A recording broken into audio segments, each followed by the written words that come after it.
네, 오늘은 시편 6편 말씀입니다. 이것은 하나님의 책망과 징계를 받은 자로서 심신이 병든 사람이 치유와 회복을 위한 기도하는 내용입니다.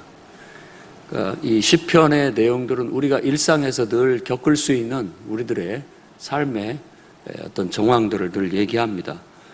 그러니까 뭔가 잘못을 저질렀거나 혹은 잘못을 저지르지 않았다 할지라도 욥과 같이 의인의 고난이라고도 볼 수 있고, 우리가 받는 어떤 어려움, 하나님이 우리를 책망하시는 듯하고 하나님이 우리에게 징계하시는 듯한 그런 상황 속에서 육체적으로도 연약해지고 질병이 있을 수 있다고도 볼 수 있습니다. 뼈가 떨린다라는 말은, 이 뼈는 우리들의 건강을 상징하는 거기 때문에 뼈가 떨린다라는 것은 연약해졌다라는 뜻입니다. 영혼이 떨린다라는 것도 이것도 마찬가지입니다. 우리가 마음이, 우리 영혼이 연약해졌다라는 그런 의미를 갖고 있습니다.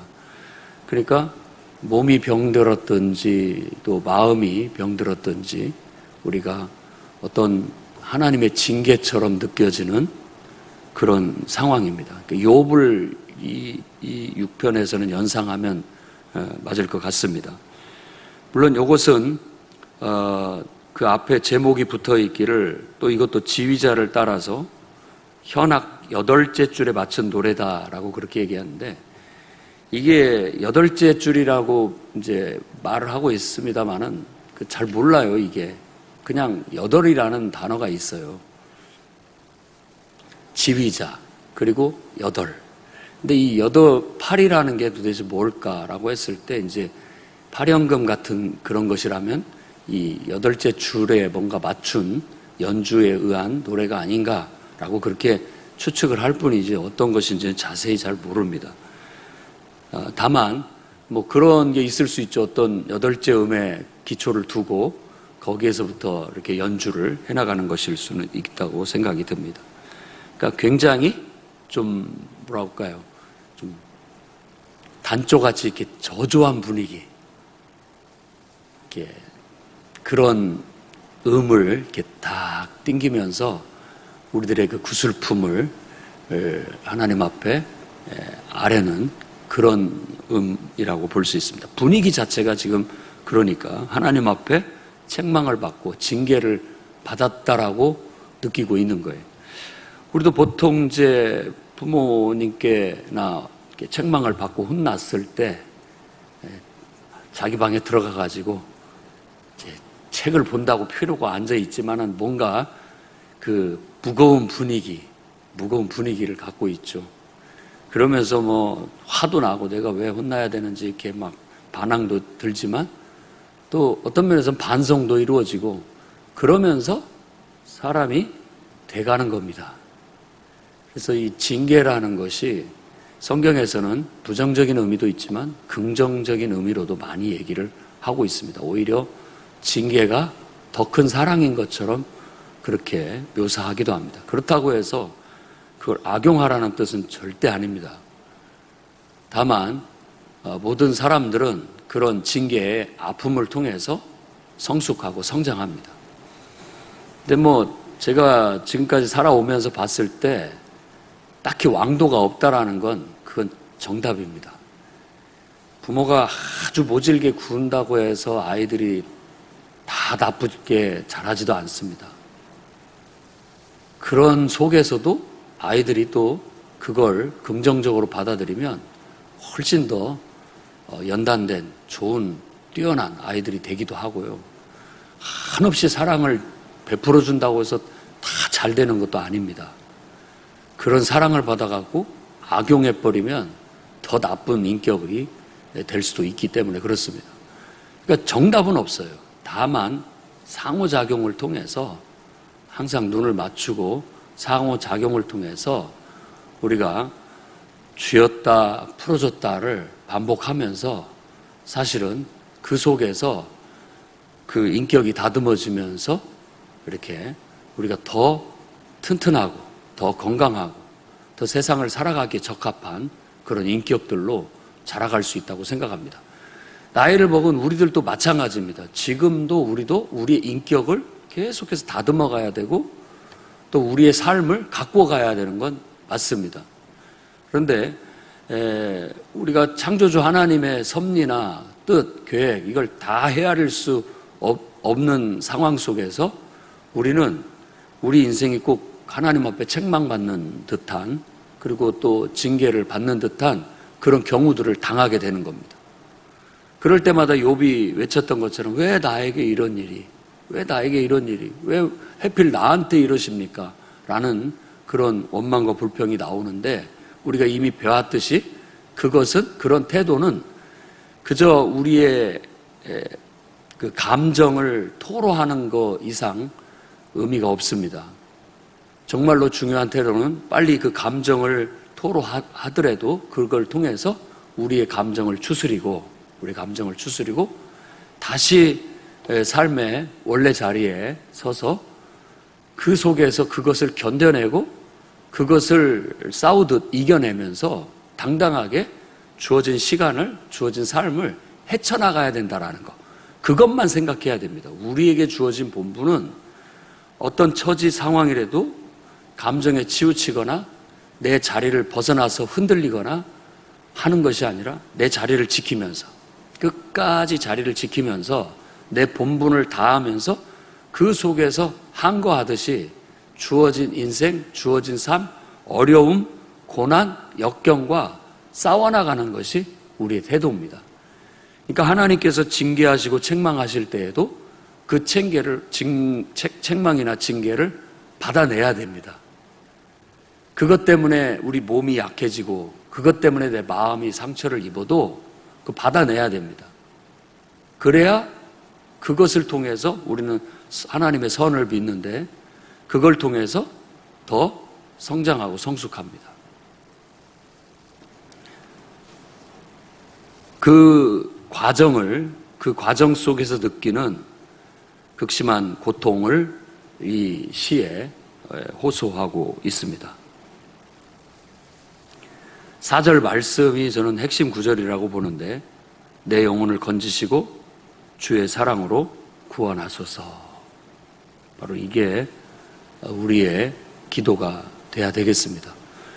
그래서 정말 어려운 상황에 놓여 있는 거 누구도 대신해 줄 수가 없고요. 그것은 본인만이 감당해야 그게 효과가 있고 또 그걸 통해서 더 긍정적인 변화, 또 새로운 변화, 새로운 발전, 새로운 기회 이런 것들이 생겨날 수 있다는 점을 기억하셔야 되겠습니다. 그래서 우리는 늘 하나님의 그 풍성한 사랑, 이 헤세드라고 하는 것은 성경에, 구약 성경에 하나님의 속성을 말하고 있습니다. 보통 하나님은 사랑이시다라고 했을 때 그 헤세드인 겁니다. 은혜라고도 할 수 있고 사랑이라고도 할 수 있고 또 뭐 자비라고도 번역하기도 했던 그 뭔가 모를 모든 게 다 하나님의 사랑이다.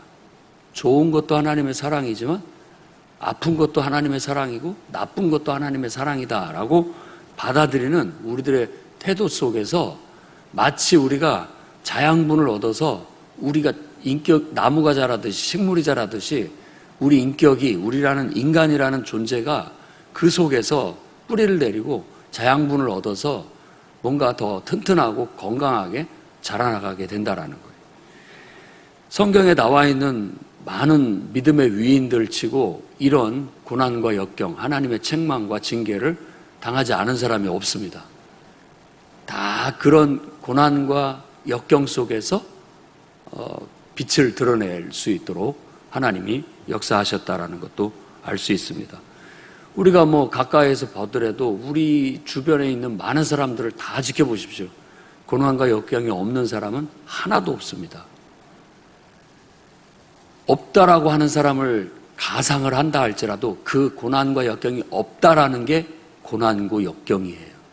그것 자체도 고난이고 역경이 되는 겁니다. 그렇기 때문에 누구도 예외가 아니에요.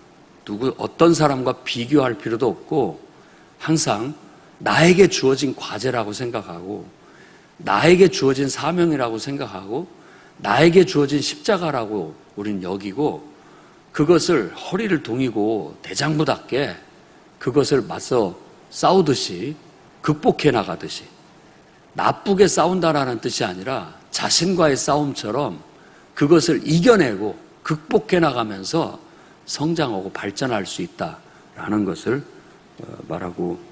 말하는 겁니다. 그러면서 우리들이 정말 극도의 어떤 육체적인 고통, 그리고 또 정신적인 고통 속에 빠지면 죽음을 생각하게 된다라는 거예요. 여기서도 죽음 가운데에는 기억함도 없습니다. 스월에서는 누가 감사할 수 있겠습니까?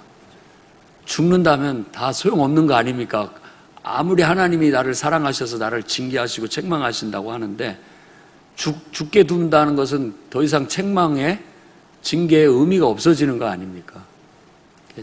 딱 그런 의미입니다. 죽게는 하지 마시라는 그런 하나님 앞에 간절한 고백이라고 볼 수 있고, 또 6절에서 7절에는 탄식으로 정말 몸도 마음도 피곤하고 지쳤습니다.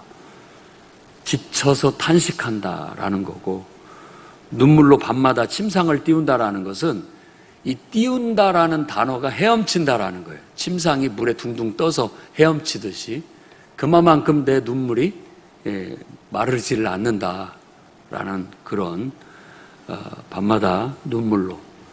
이 밤이 되면 더 유독 심해집니다. 모든 것이. 심신의 질병은 밤이 되면 더 심해집니다.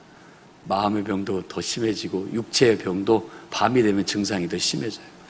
어떻게 보면 밤이 되면 그 투쟁이 있는 것 같아요. 그런 투쟁이. 몸이 질병을 이겨내기 위한 투쟁, 또 마음도 그걸 이겨내기 위한 투쟁이 우리 안에 있는 거예요. 그러니까 더 심해지는 거예요. 그런 간절함을 하나님 앞에 아뢰면서 나의 눈이 너무 눈물을 많이 흘리다 보니까 쇠약해졌다. 근심으로. 정말 애가 탄다. 이 창자가 뱃속이 고통스러울 만큼 그렇게 힘들어하고 있다라고 외치고 있습니다. 그리고 박해하는 자들 때문에 늙어지고 약해졌다라고 말하는 것이 지금 심신이 연약하게 된 그런 것들이 주변에 자기를 박해하는, 힘들게 하는 사람들 때문에 더 가세돼서 늙어지고 내가 약해졌다. 늙고 병약해졌다. 자꾸 쇠퇴해 가고 있다라고 그렇게 하나님 앞에 호소합니다. 근데 8절부터 이제 분위기가 확 바뀝니다. 악을 행하는 너희는 다 나를 떠나라. 여호와께서 내 울음소리를 들으셨도다. 하나님이 응답하셨다라는 확신이 들기 시작하면서 분위기가 확 바뀌는 거예요. 모든 게 다 지나갑니다. 이 또한 지나가리라는 것은 다윗 왕과 얽힌 일화로 소개되고 있어요. 다윗 왕이 내가 평생 어떤 경계할 수 있는 문구를 반지에다 새겨달라고 했을 때 그 사람이 고민하다가 이 또한 지나가리라. 잘 됐을 때도 너무 교만하지 않도록, 또 너무나 나쁜 상황일 때도 낙심하지 않도록 그 문구를 적어줬다는 일화가 있습니다. 그래요. 아무리 이렇게 죽을 것 같은데도 다 지나가게 돼 있습니다. 근데 그 지나가는 동안을 어떻게 우리가 내 자리를 고수하고 내 본분을 다하면서 버텨내느냐, 그게 바로 찬송과 기도의 능력이라고 말할 수 있습니다. 찬송과 기도가 여러분을 버틸 수 있도록, 또 견딜 수 있도록, 이겨낼 수 있도록 힘을 주고 용기를 준다는 거예요. 그래서 기도하라고 하고, 그래서 찬송하라고 하는 겁니다. 그런 삶의 애환 속에, 그 고통 속에, 견딜 수 없는 상황 속에 노래를 부르고 기도하면서 이겨낼 때 결국은 변화가 찾아오게 된다는 겁니다. 지금 8절은 이제 하나님께서 내 울음소리를 들으시고 변화가 일어났다. 이제 악한 것들은 다 내게서 물러가라. 다 사라져라. 병도 사라지고, 또 나를 힘들게 했던 근심, 걱정도 다 사라지고, 세상에 나를 괴롭혔던 모든 것들은, 악한 것들은 다 떠나가라. 이제 하나님이 나를 이렇게 세우신다. 하나님이 내 기도를 들으셨다라고 그렇게 말하는 겁니다. 여호와께서 내 간구를 들으셨으며 여호와께서 내 기도를 받으시리로다. 내 모든 원수들이 부끄러움을 당하고 심히 떨미어 갑자기 부끄러워 물러가리라. 갑자기 달라진다는 거예요. 갑자기 모든 것이 병이 갑자기 호전돼서 낫기 시작하고 갑자기 어떤 변화가 일어나더니만 갑자기 마음도 담대해지고 또 치유되고 회복되고 갑자기 상황이 달라지기 시작하면서 급속도로 변화가 일어나게 된다는 걸 말하고 있습니다. 그래서 어떤 면에서 우리 인생은 하나님의 징계와 책망이라는 더 큰 사랑을 받고 있다라는 거, 우리가 그런 상황 속에서도 기도와 찬양을 통해서 잘 극복하고 견뎌낼 수 있기를 주의 이름으로 축원합니다.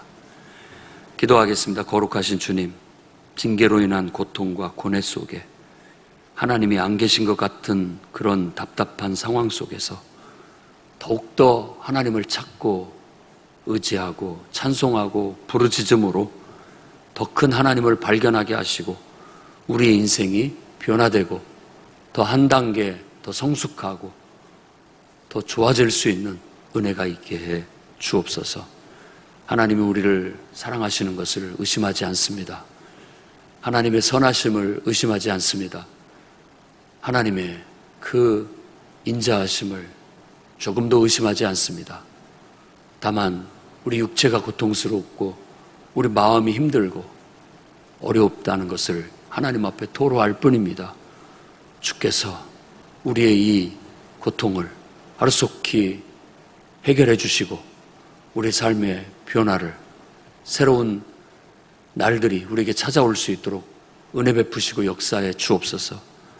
주님의 책망 속에서, 경책 속에서 연단받고 하나님 앞에 쓰임받는 더 큰 인격과 더 큰 능력으로 하나님 앞에 우뚝 서게 해 주시옵소서. 예수님의 이름으로 기도드립니다.